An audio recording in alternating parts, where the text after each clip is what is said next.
wasn't sure how to unmute. Hello, everyone. I'm very thankful that you invited me all the way from Vancouver to come and join you. To be honest, this is my first time ever visiting India. So I'm very happy to meet all of you, and I hope one day that I can actually go in person someday as well. What's really amazing is, because of coronavirus, we're all stuck at home. I'm actually just here in my husband's office right now. But actually, through this time, I was able to travel to so many places through Zoom. I could go to Hawaii, where my family lives. I could go to New York, to LA, and now I'm here in India today. So I'm very thankful to meet all of you. I just caught the end of the previous guest speaker. It was very interesting and actually quite related to what I'm going to talk to you about as well. So I'm very excited to share this mind lecture, and I hope you can all receive something precious that you can use in your life as well. So now I'm going to share my screen. It says host disabled screen sharing. Can I share my screen?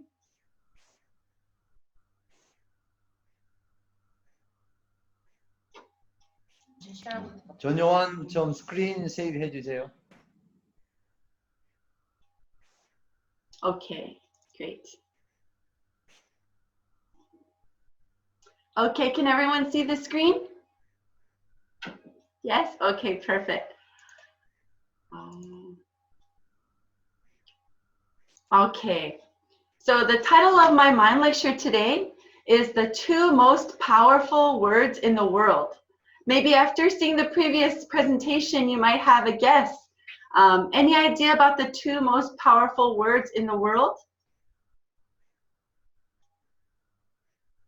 The 2 most powerful words in the world that I would like to share with you is thank you. I know I heard you guys talking earlier about what you are thankful for.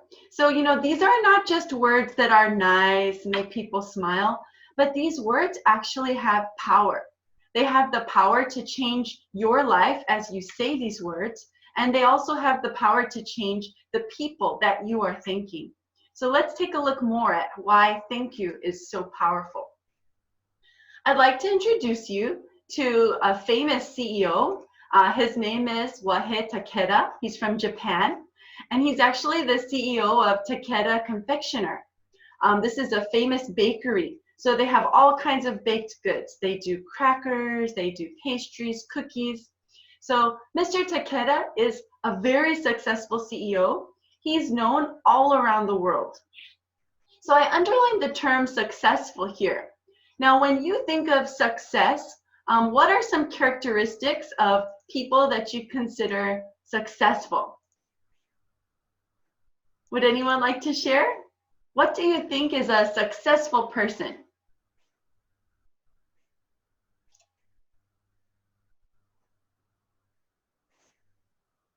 Oh, I can't really see. Oh, I see someone raising his hand. Okay, it's FC Balikai. Would you like to share? What do you consider characteristics of a successful person?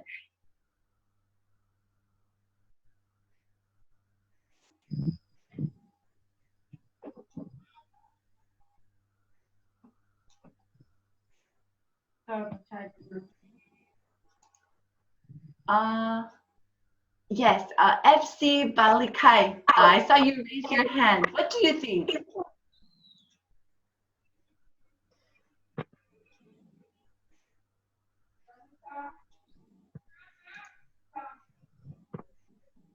Oh, I'm sorry, I can't hear.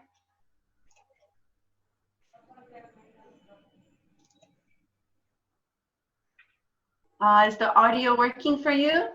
Okay, I see another raised hand. How about our Shanta Kumari? What is your idea about a successful person? What makes a person successful? Or how about Bidar Gulam Nabi?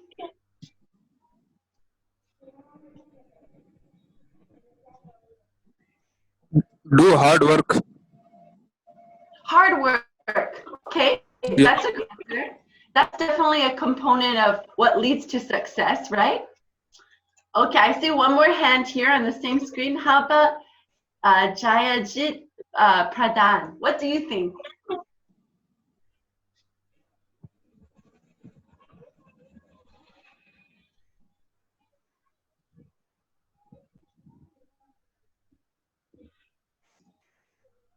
Oh yes, Jayajit, what do you think is a successful person? Can you unmute your microphone, please?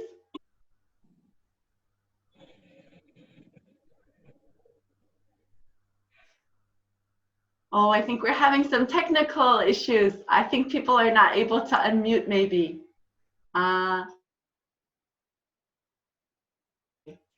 Contentment and happiness, satisfaction. I believe like first number one is a hardworking. Then before that thing, believing that God is a very much important impact. Discipline, focus, probably this much impact. Others also might be this. But I feel like is this one. Hardworking, believe in the God, discipline, focus. Okay. Those are all very good qualities of people that lead people to success. I would agree. The three things that I came with are successful. Well, most of it in terms of money. So definitely we can't say everyone with money is successful, but a lot of people do associate money with success. And what I heard some of you mention is happiness, you know, having satisfaction with the things in your life, having happiness, and also a component of success could also be relationships. Having a positive relationship with your family. These are all components that make a successful person. I believe there's probably a lot more, but those are a few that I believe all people can agree upon. And so Mr. Takeda is successful in every way. He had an amazing life. In fact, he just passed away a few years ago. As I was doing research about him, you know, he made headlines in so many different ways. Just a few years ago, he actually passed away. But, you know, he was known for being very wise. And where did he get his wisdom? So, you know, a lot of people might think he got his wisdom from studying in school, maybe from a college professor, or maybe from his father who owned the business and passed it down to him. But he jokingly says in an interview where he got his wisdom was from mosquitoes. Isn't that strange? Do you think there's anything that you could possibly learn from a mosquito? It's kind of a strange and shocking answer for many people. Most people think of mosquitoes just as pests, but actually, Mr. Takeda goes on to say that there was an experiment done on mosquitoes, and he gained great wisdom for his whole life, his company, his everything, based on what he learned from the mosquito experiment. So let me share with you about this mosquito experiment. So what they did was they took 2 jars and they labeled the jars jar A and jar B. And then they made sure that there was airflow in both jars so that the mosquitoes could get along. They filled both jars with mosquitoes, about an equal amount of mosquitoes in each jar. And what they did was they took jar A and they exposed it to a person with a very angry breath. There was this person who was breathing in jar A. Oh, you're so bad. I hate you. And it was complaining. Oh, things are because of you. And this angry breath went into mosquitoes in jar A. Then they took jar B, and then they had another person breathing into this jar. And this person was breathing words of thankfulness. Oh, mosquitoes, thank you so much. Thank you for flying around. Thank you for smiling at me. You're so wonderful. You great mosquitoes. Okay, so we have these jar A and jar B. They wanted to see what's going to happen. So after a short period of time, the jar with the angry breath, jar A, what happened to those mosquitoes? Actually, they all suffocated and died. So it wasn't just that the airflow was trapped. No, they had plenty of air to breathe. But after being exposed to this angry breath, every mosquito in jar A died from suffocation. But how about jar B, the jar with the thankful and joyful breath? What do you think happened? So actually, these mosquitoes became very energetic. They were flapping their wings. They were trying to get out. They just wanted to go so many different places. So what they concluded from this experiment was that the jar with the thankful breath and the joyful breath actually gave energy and life to the mosquitoes. So Mr. Takeda considered this. Wow, this is some great wisdom that I can gain from mosquitoes. You know, this is the fascinating secret of the breath. So what effect does angry breath, angry words have on people, even on products? Because, you know, he is a businessman. And then at the same time, what kind of effect does thankful, joyful, happy words, what kind of effect does that have? You know, because Mr. Takeda is a great businessman, you know, every great CEO, they don't just take this wisdom and feel satisfied with it, but their brains turn in very great ways, thinking, how can I use this for my business? How can I use this wisdom from the mosquitoes to benefit my company, my workers, and also my products? So he was thinking and thinking about the mosquito experiment. And what he realized was, wait a minute. So, you know, the mosquitoes don't understand language. So they don't understand the words, I hate you or thank you. You know, whether the person was speaking English or Japanese, mosquitoes have no idea what the words mean, but they felt the breath. And the breath of the people actually flow from the heart of the people. So Mr. Takeda kept thinking, isn't the heart the most important thing when it comes to making a product? So let me use this to benefit my company.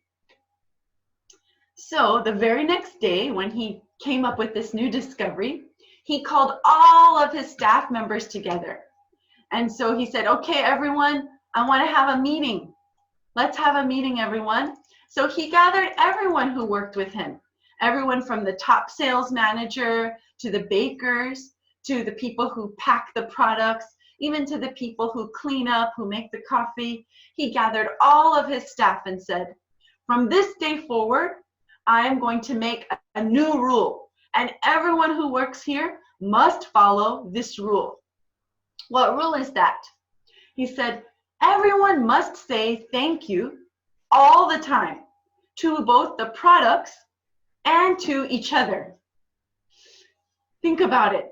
Imagine if you are working in this company and your boss tells you every day, all day long, you have to say thank you to the products and to each other. What do you think the reaction of the employees were?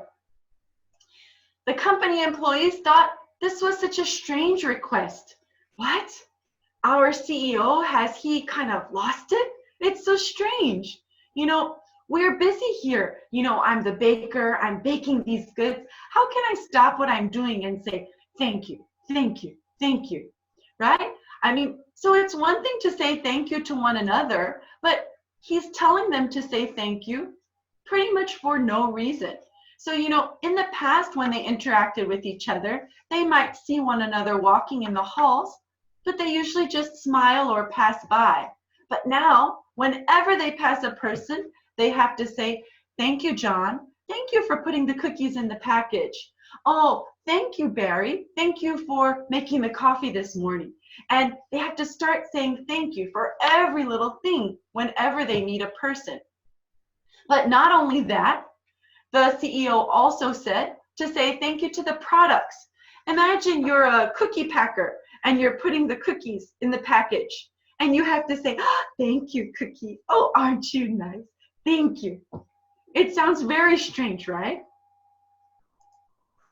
But ultimately, as the staff members thought about it, they really thought it was strange. But if the CEO of the company makes a new rule, what do you have to do? So even though they maybe didn't want to do it, thought it was very strange, but ultimately everyone said, okay, yes, sir, let's do it. This is the new rule of the company. So this is what we're going to do. So the first few days were very awkward. If you take a look at this picture, this is how the staff members felt. It was so funny and strange. You know, there were these co-workers that they barely knew, but suddenly they're saying, hey, thank you, Roger. Thank you, Jane. And, you know, it was even a little bit embarrassing at first to say thank you in this way. And also thank you to inanimate objects, cookies, you know, the person who's sweeping saying thank you to his broom. You know, it seems very strange, but they followed because the CEO of the company said this is what we have to do. And do you know after a short time what they saw? After a short time, the staff smiled more, felt happier, and actually began to love their job. So it started out as a very silly and very strange request, but the result actually was amazing. Think about it. If you're working in a place and you start smiling more, you feel happier every day, you love your job. Because of this strange request from Mr. Takeda, he now had a very great new atmosphere in his workplace. The staff members were happy. They started having a good, positive relationships with each other. You know, when your workers are feeling good, what happens? They want to work harder for you. They want to do better for the company. They actually believe a lot more in the purpose of the company. So this was all around great improvement. What else is amazing is that everyone noticed after the thank you started that this energy actually created better tasting products. So just as the thank you said to jar B of the mosquitoes made them more energetically flying around the jar, in the same way, this positive thank you, the heart of thank you, went into the biscuits, the crackers, and everyone said that the products began to taste better as well. So this is actually one of their most famous products that most people really enjoy. It's called Tamago Boro. I'm not sure if you've ever had this, but when I was a child, I remember eating this at some times. They're kind of milk-like biscuits. So if you put it in your mouth, it just melts in your mouth. It's a little bit sweet, a little bit milky. It's actually a really wonderful biscuit. And their tagline is, flavored with a million thanks, because literally everything that comes out of their bakery hears the words thank you at least a million times. So let's think about it. What is the power that can turn an ordinary cracker into a very special one? Yes, you've got it. It is the special power called thankfulness. So this is just one way to show you how thankfulness can affect many different aspects of life, even can positively affect a company, a business. Now I want to take a look at a different example of how thankfulness can affect you in another way. Everyone, I'd like to introduce you to Dario Silva. I'm not sure if you know much about soccer or football, but Dario Silva was a very famous player a while ago. In 1994, he was the score king of Uruguay. Everybody loved him. Every coach wanted him on their team. In 2002, he was on the FIFA World Cup national team. He was a main offensive player and a reckless striker. So this guy had a very bright and hopeful future ahead of him. So everybody looked at Dario Silva expecting and waiting. How is he going to change soccer as we know it? And then in 2006, there was a very tragic accident. Dario actually lost his right leg in a huge car accident. He was thrown from the vehicle, and actually he was on the verge of death. But in order to save him, they had to amputate the lower part of his right leg. So can you imagine? You know, for a normal person who isn't a professional soccer player, this is still devastating. Imagine having to live the rest of your life without the lower half of your right leg. So even if I'm not a professional soccer player, this would be very difficult, very painful. But imagine this is his whole life. This is how he earns his living. This is how he challenges himself. This is the inspiration and the happiness that he has. And in one moment, it's all taken away from him. A soccer player losing his leg means losing everything in his life. So we can't begin to understand how much despair must have entered him at that moment. And, you know, even interviewers, reporters, they really wanted to ask him, you know, what's going on, but also they were quite sensitive to his feelings. They didn't want to cause him deeper pain. So a lot of people just tried to leave him alone. But one reporter approached him. He wanted to get the story. And this reporter asked him a question. Mr.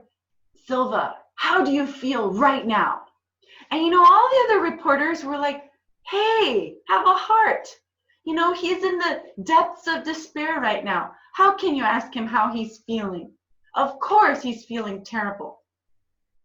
But when Mr. Silva answered this question, he shocked the world. He answered, I thank the Lord. What? You thank the Lord for losing your right leg? How is that possible? How can you thank the Lord in this moment? And this is how he went on. He's explained, you know, I'm so grateful because this didn't happen in my early bright career days. I was given the opportunity to have many great games. I earned a great living. I had a wonderful experience playing professional soccer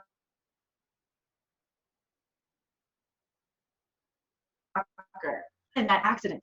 But I have my life, I have my family, and this is such a thankful thing that happened to me. And people were really amazed. And he began to inspire the people around him as well. And then what's very interesting was, in the most difficult time in his life, he made a decision. He doesn't want to just, you know, remain just a person who used to play soccer. But he said, wait a minute. So until now, my legs were my strength, running, kicking, scoring goals. But now my legs are not so strong. But I still want to challenge myself. I still want to do something great. Instead of my legs, let me use my stronger arms. Let me use my arms to do something else amazing. So in that moment, he announced to many reporters, you know, I'm training right now. I'm going to go out for the 2012 Summer Olympic Games as a rower. So he went from soccer. His legs are not working very well. He did get a prosthetic leg. So, you know, sometimes on occasion, he did still play, and he also coached soccer. But now he started even a new sport, rowing. And, you know, I did some research because I wanted to find out for you. Did he get a medal? What happened in the 2012 Summer Olympics? And you know what? I'll be honest with you. He didn't get a medal. He didn't place in the top 5. But, you know, think about it. This is a person who lost his leg, who lost everything, but he still had the mindset of challenging himself and inspiring the people around him. So whether he got a medal or not in the 2012 Olympics, that's not really the issue. The main thing that I wanted to share is that amazing mindset of challenging himself, of having this thankfulness drive him, rather than falling into despair and just seeing the rest of his life go by. What changed this striker's life? So many people might, you know, lightly say, oh, well, losing his leg, that's what changed his life. But actually, I want to look at it in a different way. Sure, losing his leg, it changed everything. But what really changed his life in that moment, when he had to decide how he was going to live the rest of his life, what changed him was the power that turns despair into hope. I kept using the word power because truly, thankfulness is power. And that's what I really wanted to share with you through this story. Now, there's many people who succeeded after a tragedy. And the one commonality amongst all the people who succeed or have a great outcome after tragedy is that they all say, thank you. They all have the eyes and the wisdom to see the thankfulness in the situation rather than wallowing in the despair, blaming, looking at all of the negative things in the situation. There is a famous book written by Deborah Norville, and this book is called Thank You Power, Making Science of Gratitude Work for You. This is a very interesting book, and she also conducted her own scientific research regarding thankfulness. And she discovered some very interesting points that I want to share with you. She researched people who live a thankful life as opposed to those who didn't. And what she found was that those who lived thankfully, first of all, they had a higher level of immunity. So the thankfulness actually worked to strengthen their body physically so that their body was able to fight diseases, to fight bacteria, to fight things that were attacking their physical health. The second thing she discovered was that people who live a life thankfully tend to live an average of 10 years longer than average people because of their improved health and the fact that they experience less stress. So this thankfulness overall makes you a much more healthy person and also a less stressful person. Wouldn't that be nice? We have so many things around us that cause stress, but this component of thankfulness can ease so much of that. And finally, she also found that those who live thankfully maintained better relationships. So that thankfulness, it doesn't just stay with you, but it affects your husband, your children, your parents. And when you share this thankfulness with others, then the relationship that you have is a much more positive and fruitful one. So I feel that the book that she wrote really shared a lot of wisdom about this power of thankfulness. Okay, now let's take a moment and stop here. And I would like to have 2 volunteers. Let me see if I can expand this. Kind of hard to see everyone at once. Would anyone like to raise their hand and be a volunteer? I'm just going to ask you to do a little something. Okay, I see Yogesh. Yogesh is raising his hand. Thank you. And who else raised their hand? Solomon. Okay, so I have Yogesh and Solomon. Can you please unmute yourselves for a moment? Yogesh and Solomon. Okay, so don't be shy. But what I'd like to ask you to do is, Yogesh, can you say thank you to Solomon for something? It can be anything. You can even make up the reason. I'm not sure if you know each other or not. But Yogesh, can you unmute yourself and then say thank you to Solomon for any reason that you think of right now? I want you to just kind of experience what happened in Mr. Takeda's company that day.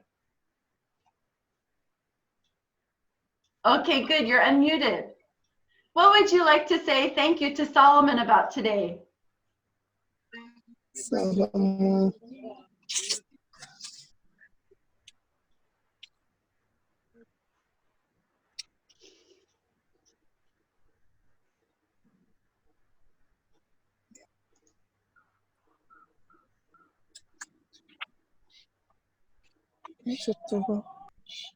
Okay, I see you're unmuted. Can you think of something? Yeah, I need it.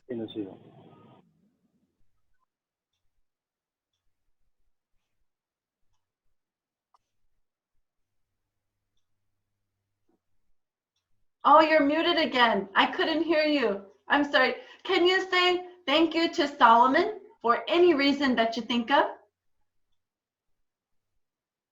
Is it me or what, madam, you're asking? Hmm? I don't know whom is it. My mic is open, in fact. Thank you, madam, for the topic at least. I couldn't hear. What did you say? Thank you, madam, for the topic you have chosen. It's a great thing, in fact. Thank you. Oh, thank you very much. Now, Solomon also wanted to volunteer. How about Solomon? Can you say thank you to one of the other participants? So I see now Yogesh has his mic unmuted. Solomon, can you say thank you to Yogesh? Even if you don't know him, it's okay. Yes, that's right. I don't know who is Mr. Yogesh there, but thank you, Yogesh, for joining with me together, be a part of this very special. Okay, Thank you, that sir. was great. Yogesh, please say thank you to Yes, Solomon ma'am. for any reason that you choose. Thank you, ma'am. Ma'am, English problems. Hello? English problem, ma'am. English Okay. problem. No problem. Don't worry about it. Okay. How about one more person volunteer so that oh, thank you. Swaminatha, can you say thank you to Solomon for any reason you choose? Solomon, thank you for being part of this. My wife was some mute, not on audio. Thank you for being part of this event together with me. Thank you so much. Okay, great. So I want to ask you, Solomon, how did you feel when he said thank you to you?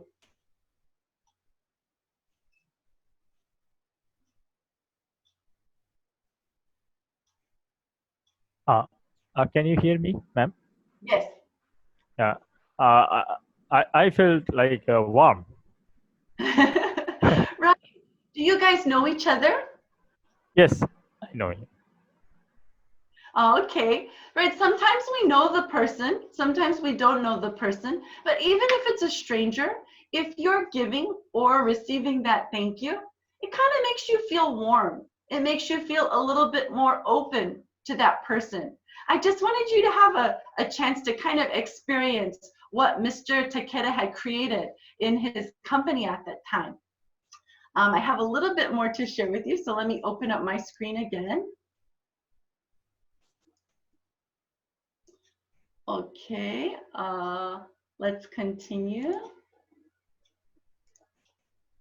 Okay, so we did the 2 volunteers.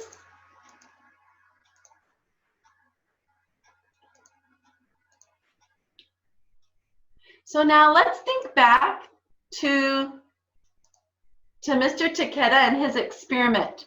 So remember the secret of breath from the mosquito experiment that we talked about. So considering the effects of the angry breath and also the thankful breath, what are some implications for your life? I think we can gain a lot of wisdom from what we learn from these mosquitoes. So let me just stop sharing my screen so I can see all of the participants again. And I'd like to hear from you a little bit, maybe just 1 or 2 people, thinking about the experiment with the mosquitoes. Is there anything that you personally experienced or something that you think is going to change your life after thinking about this experiment? Would anyone like to raise their hand and share?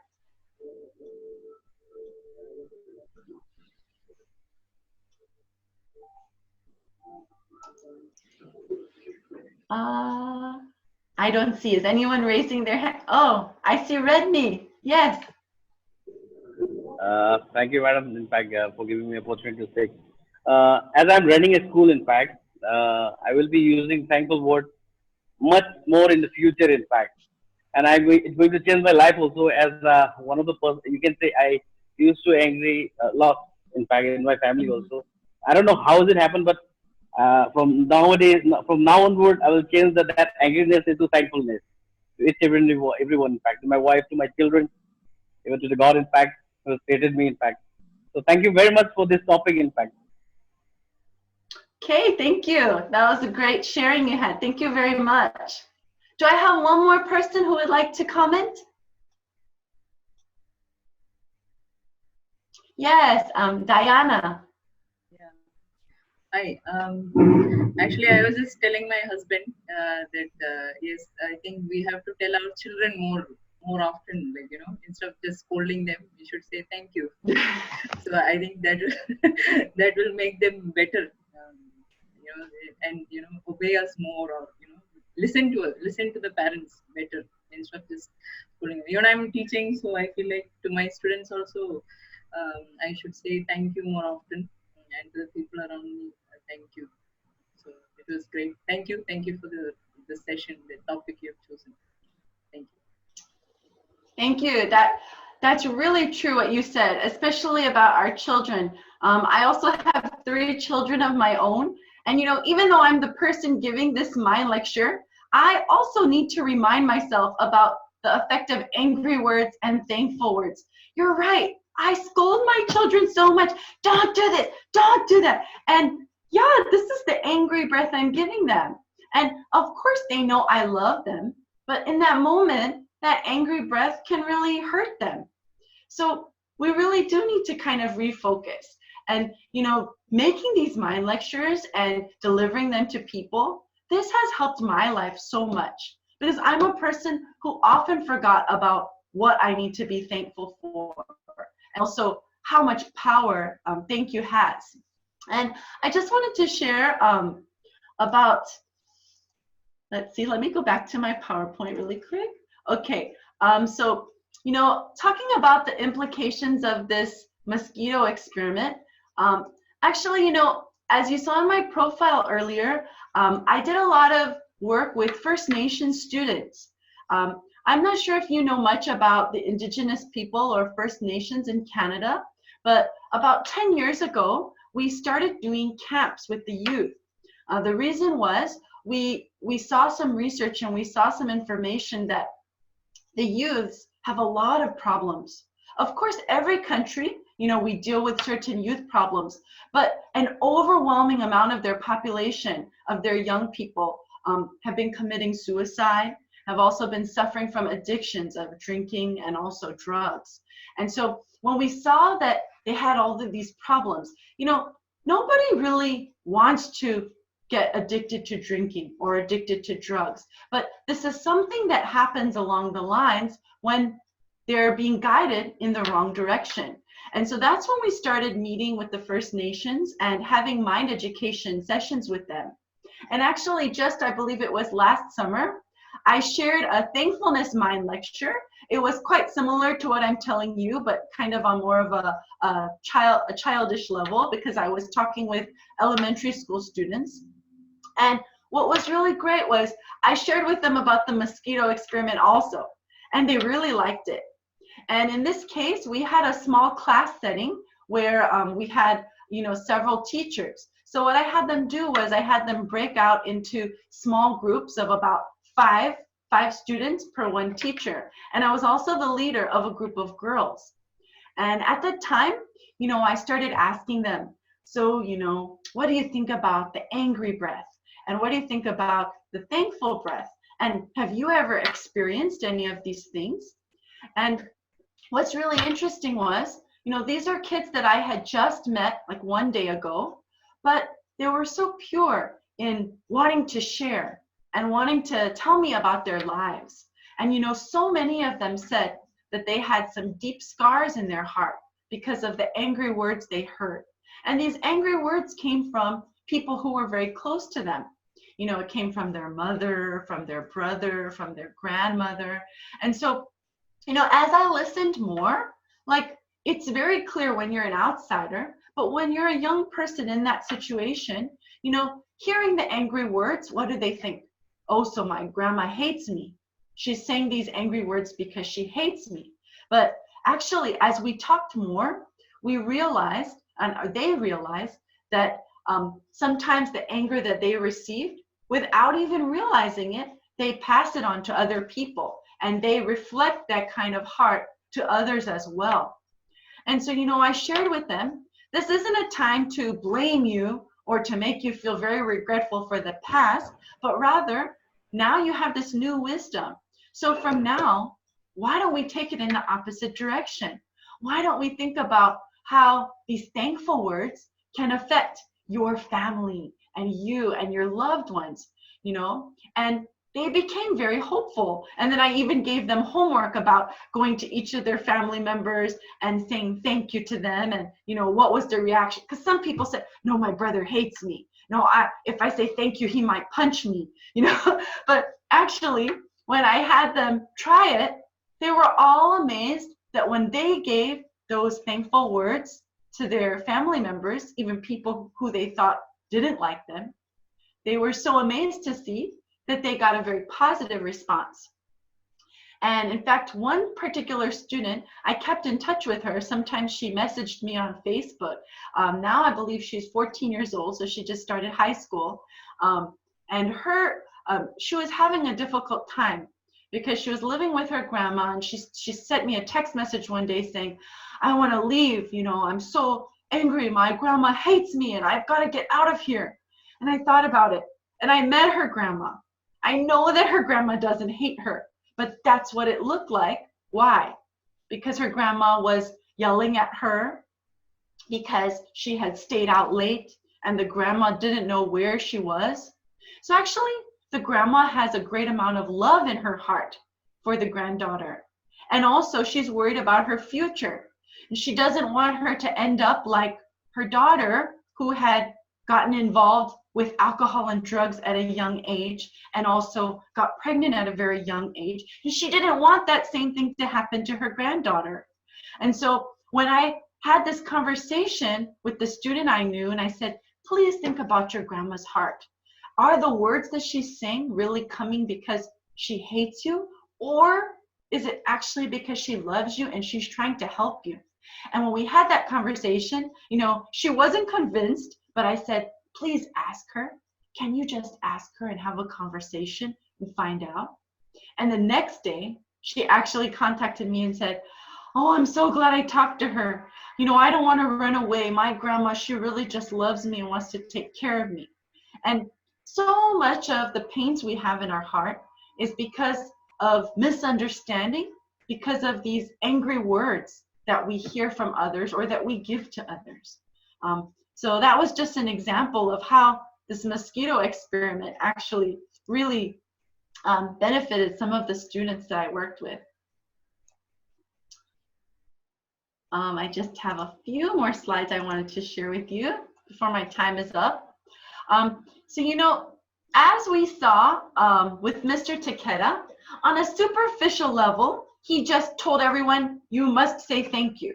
So he created this great environment of people actually gaining thankfulness. But there is a secret of how this true thank you can actually enter our hearts. What is the secret to always having a thankful heart? Okay, let me just take a moment to ask you this question. Let's check ourselves first. Can you rate yourself? Give yourself a score between 1 and 100. 1 being someone who really doesn't know much, can't do anything, and 100 being this really amazing all-around person. Okay? Rate yourself 1 to 100. You don't have to say it out loud, but just keep your number in your mind. Okay? I know we've got a lot of university students, college professors with us, so I'm guessing maybe you guys are 80s, 90s, I'm not sure how you rate yourself, but keep your number in mind, okay? Let's just do this. I want to see a show of hands really quick.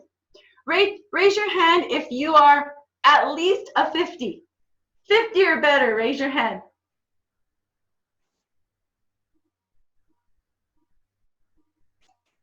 How about raise your hand if you're at least an 80. Raise your hand. I see a few of you. Okay, thank you for being honest. I'll share with you the score that I used to give myself and then the score that I give myself now. Okay, so going back to the screen. Okay, so This is how we rate ourselves. You can think about your number. Now I want to show you a little bit of research. Research regarding 8,000 people. They were actually 8,000 people employed by hospitals, universities, and businesses. So these are pretty, high-level people. They have good jobs. They're well-educated. And they were asked during this survey, how well do you think you communicate or you work with your coworkers? So if you compare yourself with your coworkers, how do you think you rate? And it's funny, virtually all of the people in the survey believed that they communicated and that they worked more effectively than their coworkers. So that means out of 8,000 people, all 8,000 people think they're above average. Is it possible? So at least 4,000 of them have to be above average and 4,000 have to be below. But all 8,000 people thought, I'm better at this than my coworkers. So that was very interesting. And when they actually tested their listening efficiency, the average person listened at 25% efficiency, which is actually very, very low. So going back to my question about rating ourselves from 1 to 100, consider this.